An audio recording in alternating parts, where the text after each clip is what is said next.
It doesn't change a thing for me.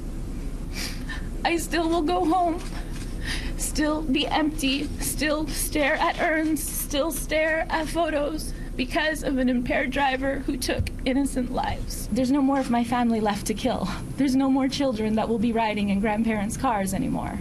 That's the painful reality for one mother, even after members of Canada's parole board decided not to grant day or full-time parole to convicted drunk driver Marco Muzzo today. His decision to get behind the wheel of his SUV in 2015 stole the lives of 3 young siblings and their grandfather. Today, here inside Beaver Creek's Correctional Institution in Gravenhurst, we heard 3 powerful victim impact statements, including that of Jennifer Neville-Lake, as she described what it's like to sit in silence at home, waiting to hear the laughter of her children, a laughter that will never come. I listen for sounds. I listen for, the sound that Millie would make when she was asleep, sounds of tossing and turning. I listen for the little feet coming down the hallway, whether to go to the bathroom or, Mom, can I have another drink of water? Muzzo was sentenced to 10 years behind bars following the September 2015 crash in Vaughan that claimed the lives of 9-year-old Daniel Neville-Lake, his 5-year-old brother Harrison, and their 2-year-old sister Millie, as well as their grandfather Gary Neville. Muzzo had just returned on a private plane from his bachelor party in Miami and was driving his vehicle from Pearson International when he T-boned the family's minivan.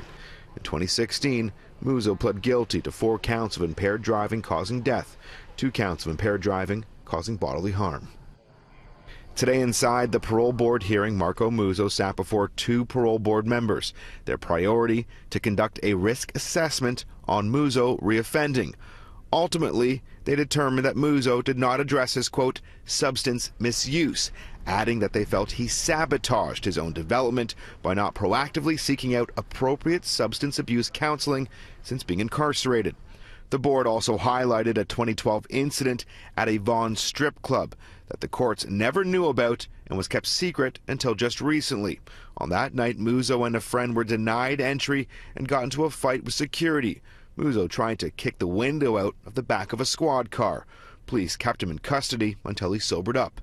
The parole board believe it shows that Muzzo has had previous alcohol-fueled incidents that he is still in denial about. In his defense today, Muzzo said, quote, I am not an addict, going as far as to say that he never plans to drink again, and that alcohol now scares him.